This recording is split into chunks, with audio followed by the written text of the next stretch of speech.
అటు ఇటుగా 50 సంవత్సరాలు. ఆ, ఈ బిల్డింగ్ దగ్గరికి వస్తే నా 50 ఏళ్ళ వయసు నాకు జ్ఞాపకం.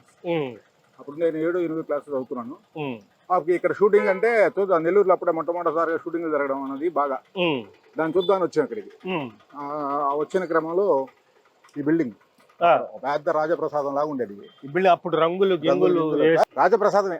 ఆ, ఒక రకం చెప్పాలంటే 7 అడుగులు ముందు పక్క గోడ, ఆ, అవి చాలా తగ్గిపోయినాయి కదా.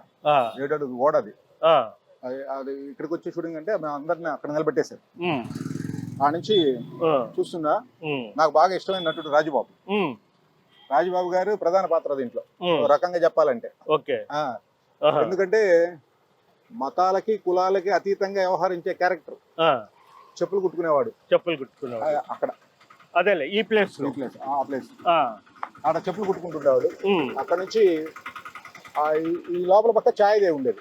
ఆ, ఈ భవంతి యజమాని అనమాట, యజమాని. ఓకే. ఆ, హీరో వాళ్ళ అమ్మ, ఉమ్, ఆమె ఇక్కడ ఉండేది. ఉమ్, వాడు అక్కడి నుంచి అదే చెప్పులు కుట్టుకునే షాప్ తీయించాలని అమ్మ ప్రయత్నం, ఆహా, ఛాయదేవి ప్రయత్నం. చాయ్ దేవి ప్రవేశం.